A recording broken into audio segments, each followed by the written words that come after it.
Hey everyone, welcome back to the Discussion Alliance. I'm Kyle, And I'm Aidan.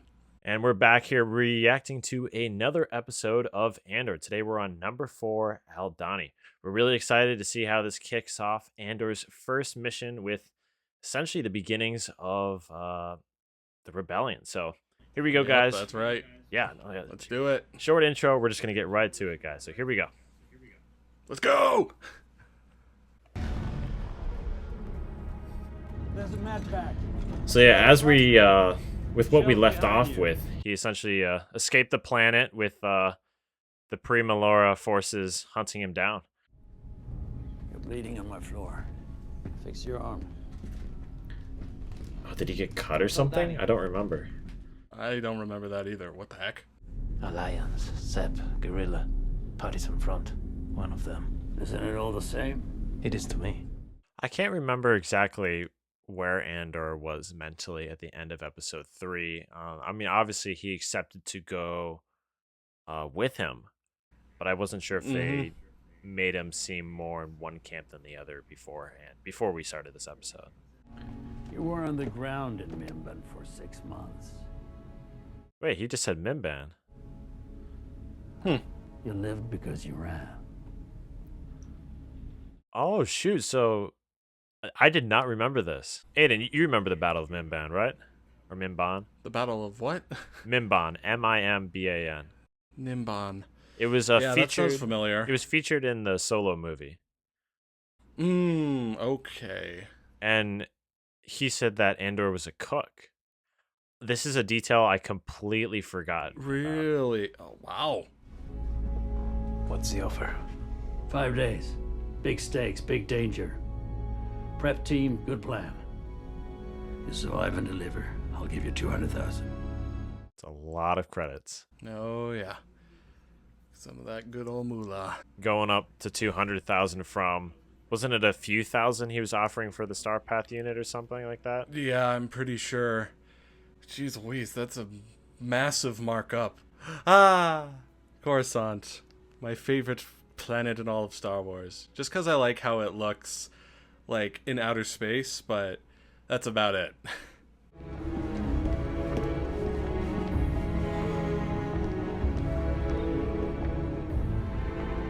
Oh, and now we get introduced to her. Okay, I was wondering when we would be when they would show her.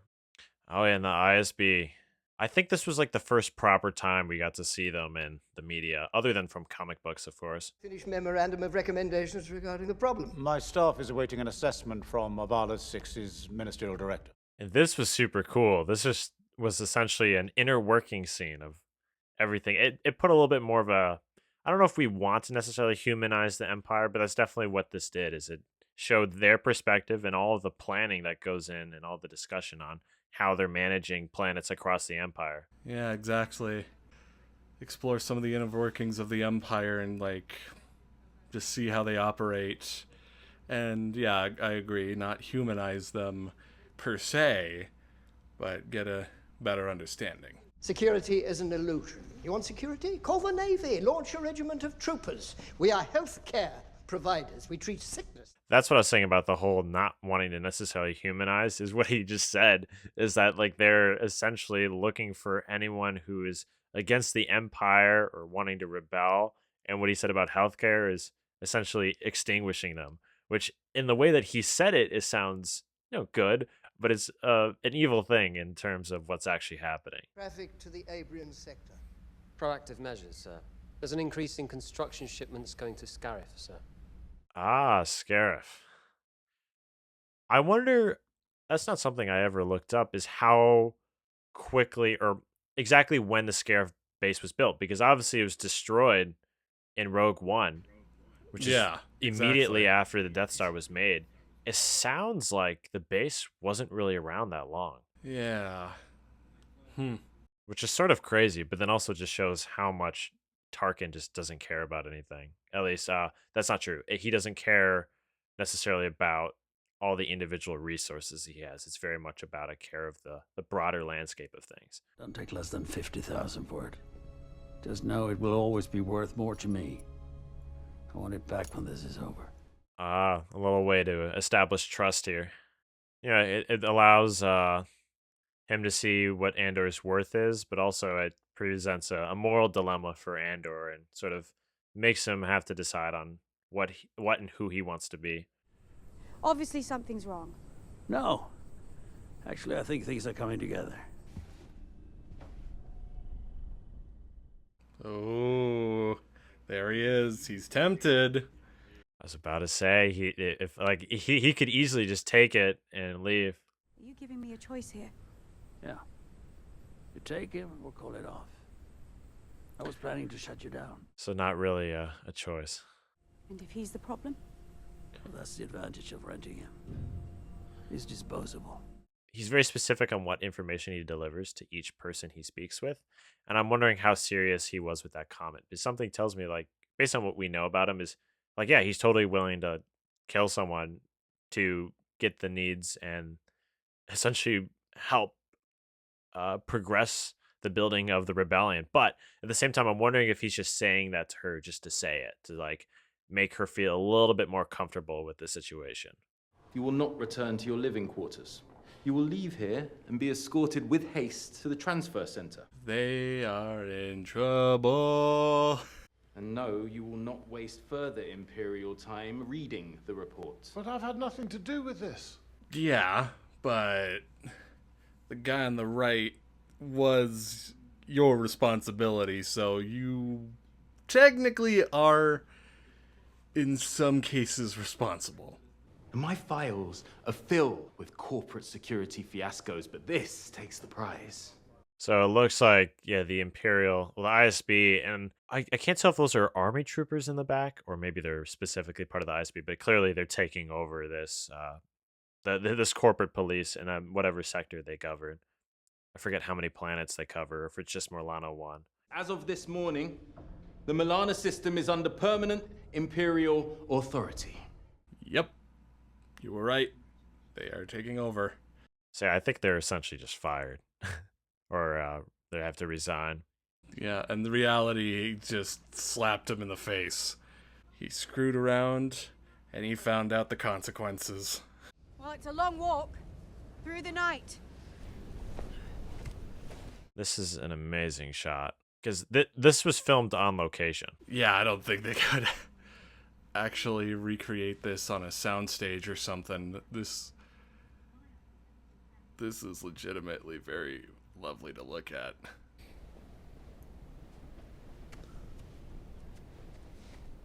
I don't know why, but whenever I see these large sort of landscapes, at least now that we've been seeing them a little bit more in Star Wars, I legitimately think of Lord of the Rings and the stuff that they shot on New Zealand.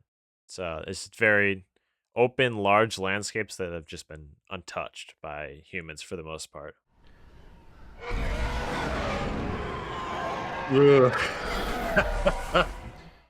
Jeez Louise, that startled me a little bit. I'm amazed how low they're flying to like the mountain, to be honest. Imperial NS9 Starpath unit from the site. That is our box from Steerguard. Has to be. Oh, okay, that's how she gets involved with this. So obviously with all the ISB officers that we saw in that meeting, they all are in charge of different sectors. And it sounds like the Starpath unit was stolen from the sector that she governs.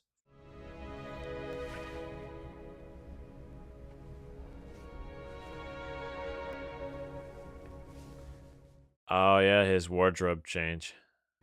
Huh. I would think, since from the looks of it, he's arriving at Coruscant, so he's looking the part. Yep. As to not get caught right away.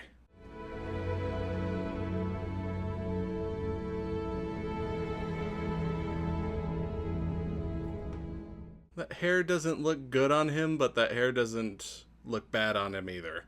They must have done something in post, because the transition from the actual gray hair to his head, like just in that small close-up, looked extremely good. Like I saw there was no difference between like where the hair connects into the head. I was expecting like, oh, maybe it's like a little clear that he has a wig on. However they set that up, it pretty much looks like his exact hair.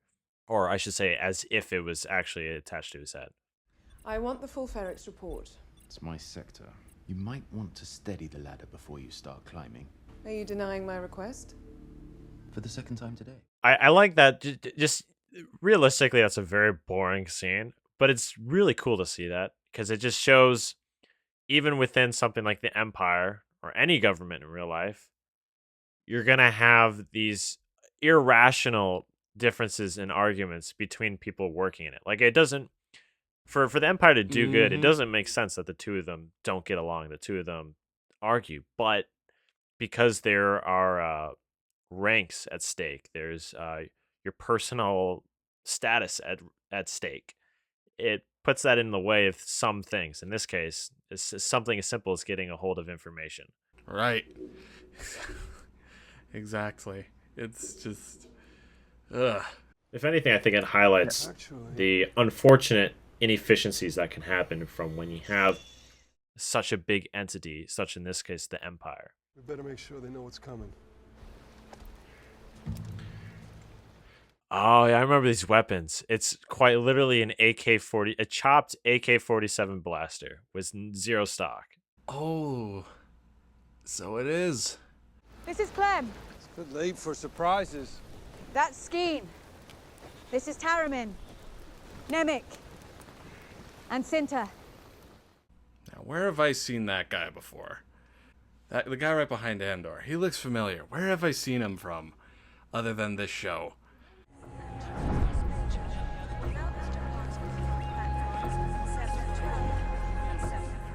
Oh, here's another cool thing. This shot right here. Are you familiar with the brand McLaren and their cars?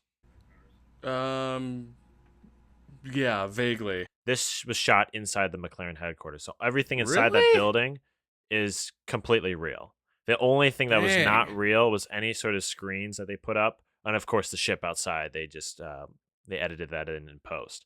But yeah, that building is 100% real. I love it when they like find sets like that where it's not a set, it's a real building. Or like find locations that like fit in with the Star Wars aesthetic in terms of architecture, because it just works. Yeah, when I learned about that, I thought that was awesome.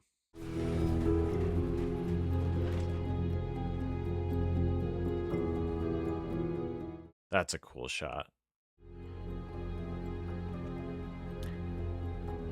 We didn't really get a lot from... I think the one thing that really showed a lot of Coruscant was the Clone Wars TV show. And even then, we didn't... Whenever we saw the lower levels of Coruscant, it was everything that was like the lowest levels. So it was very much... The lowest of the low. This whole thing about crime and scum. And here's rip-off Aunt May.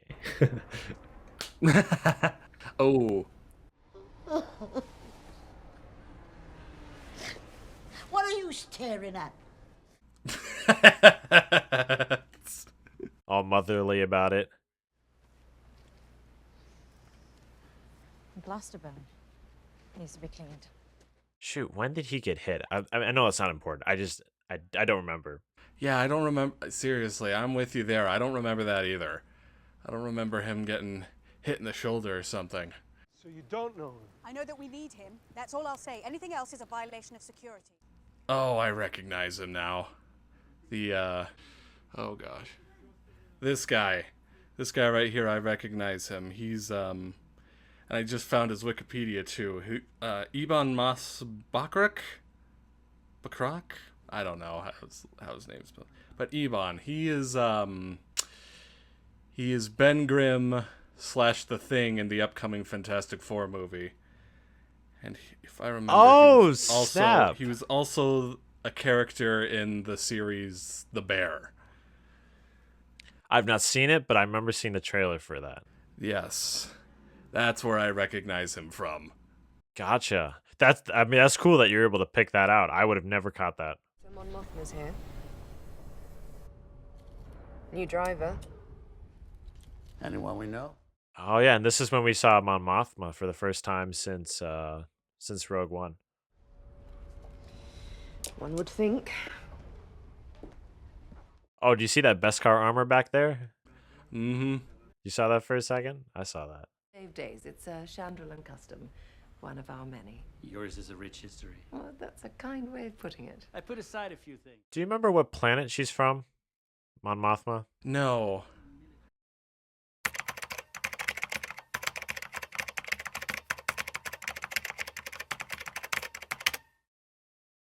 It's a... So let's start with the oldest one. It's a Udapawan monk cudgel. You see the ceremonial variety in many... Oh, that armor set in the background. I remember when this first came out. There was some discussion on if it was like... Yeah, I saw an image for that when season 1 first came out, and it's just like, that helmet, that armor, that looks familiar. And then I'm like, wait, that is Starkiller's armor from The Force Unleashed. If you took the, if you did the bad ending. I never played it, but the moment I saw that, I just knew what it was because I've seen pictures of it before. I was like, holy cow. Yeah, and I'm just like, what? Referencing Force Unleashed? Whoa. That's unheard. That's unheard of. It's just getting very dangerous to move it around. I can't pull funds the way I used to. They're watching me now. They're watching everyone. Yep, and this established that Mon Mothma she wasn't leading the new beginning of the rebellion, but she was using her power in the form of money to fund it. I also appreciate the fact that Luthen is also like is able to switch between like friendly businessman to like serious like rebel. That's the best I can describe it, but yeah, no. As you notice, his assistant too was distracting the driver, so that like no one other than them two are having this discussion. Yeah, all that's going on. It's brilliant. It's a daring choice, but I trust you'll have the courage to turn back. It should be a bit much. Oh yeah, and the car. I guess we can call that a car. Not even a land speeder. I mean, it's like a very like a very 50s inspired car. No, that's what I was thinking. Yep, or like what a lot of 50s and 60s sci-fi like thought that the future would look like in terms of design and lines of vehicles, ships, etc. Lots of glass, chrome, those sort of things. He's here now? Where? Getting cleaned up. And we've no say in this? It's not a boat. Just like that. Oh yeah, they got a man on the inside. Helping with their plan. This was one of the comparisons that I recall with Mon Mothma. Is just her lifestyle. Yeah, this is such a major comparison already. The way they like to contrast things, like going from the woods of where Andor is now to like the elegance and just luxury of where Mon Mothma is here. And that view of Coruscant is a one of one that most people don't get. Ars, Danga, Sly Moore from the Vizier's private chamber? You shouldn't have invited them without making sure I was aware. Oh, I've taken care of that. You're at the boring end of the table. These people are fun. Your fun friends just cut off their shipping lanes yesterday. Do you know how many will starve? Don't do this again. Well, he seems lovely. I guess the hard thing with their relationship is I don't know if they established that if he's necessarily a businessman or anything, but obviously with how their cultural system works with where she's from, so a lot of things are based on royalty and status. And I think a lot of that was how they got into a relationship, etc. But point being is, I'm not sure if like he does anything other than sort of just living a fun lifestyle. I'm not sure if he exactly sort of deals with the same things that she's dealing with in the Senate all the time. So I'm getting distracted by this scene. I always love how good this model looks. That's a vault. We're taking crates of payroll from that room, loading the freighter, and escaping out of the runway tunnel. I really appreciate the detail that they are putting into this plan, like both visually and just visually. Because it's like they may not have the best technology, but they're able to recreate the nearby facility and just... Well, yeah, it shows their dedication. Also, the I'm going to call him the kid, the younger guy. The one who lifted off the lid to show the inside of the base. I think if I heard correctly, he's the one who made it. Anyways, it just shows that he has not just this dedication to the mission, but also this personal want to do good, essentially, and like put his best effort towards this. The Eldani's gather in this valley for a celestial event. From the ground, it's a thing of beauty, in the sky is chaos. We've calculated an escape trajectory that gets us out just before the eye closes. Well, now I see why they brought that kid along. He clearly has the mind for all this. I have 3 previous case files on my desk that begin to suggest a pattern. Your feeling. Here, we act on vetted and verified information. Of course, the other guy feels all good about himself now. Mm-hmm. And because the Empire thinks, people in the Empire think that they are so certain that they have everything under control, when in reality, it's already beginning to fall apart. They just don't know it yet. You're supposed to be more competent and tucked away. That's why you're here. That's why we're bringing in officers like you. I think this is a neat, leadership scene, because although they're the bad guys, they're still competent and smart, especially this guy right here, because he's, in my opinion, as a leader, he said that all very well. Unfortunately, it's not for the right side.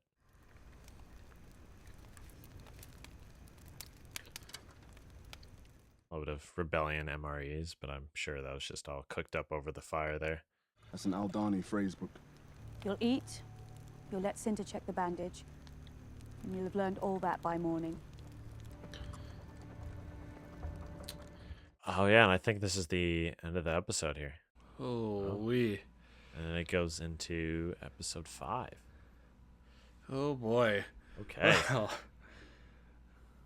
That was pretty great. I like that. That was pretty great. It's interesting. They are slowing down a little bit, but at the same time, it's from what has happened in the previous episode, the stakes are still pretty high. Mm-hmm. It's now reaching higher ranks within the Empire. Yeah, it's going from the police force to now you could almost think of it as state to federal level now. Basically, yes. And just yeah, words. I don't have the words to just say. I just don't have words. I mean, sort of this how is a very good episode. Sort of how you chose the title for our first episode reaction, Slow Burn. That's definitely what this episode sort of returned to, because episode 3 was so it slowed exciting. down a little. Yeah, it slowed down. There wasn't any high stakes action going on. It just slowed down. The stakes are high, but we're now seeing it slow burn into a reaching higher level stakes. No, yeah, I mean, that's the best I can describe it right now. Yeah, I personally liked it. I mean, when you think about it, I mean, even though not a lot happened in this episode in terms of progressing the plot, it was a lot of world building. I mean, we got introduced to Luthen's sort of Coruscant life, Mon Mothma and her husband. We learned about the camp and the small group of rebels Luthen has put together. We met what's her name, the ISB officer, and all the other officers at the ISB. And if you think about how many, even though this all took place this is probably 1 day's worth of actual time in the show. We went to so many different areas within that 1 day. And so that was honestly one of the neat things with this particular episode, is that, again, although we didn't actually, I mean, realistically, if we're just taking it from Andor's perspective, he went on a ship in this episode and he went to a new base. That's all he did. But during that same exact time, we learned we learned that all of these other things are happening. And again, I appreciated that, because it just puts new perspectives on things that we had never seen on TV before, for Star Wars in particular. Yeah, I agree. Yeah. Well, I think that broadening the perspective. No, absolutely. Well, yeah, I think that wraps everything up for us. Anything else you want to say, Aidan? No, I think I'm good on all counts here. Yeah, otherwise I think I've said everything I've wanted. So, thank you guys and everyone for watching our episode 4 of Andor Season 1 reaction today. Thank you guys so much and have a good one. And I'm Kyle. I've been Aidan. We'll see you in the next one, okay? Thank you guys. May the Force be with you all.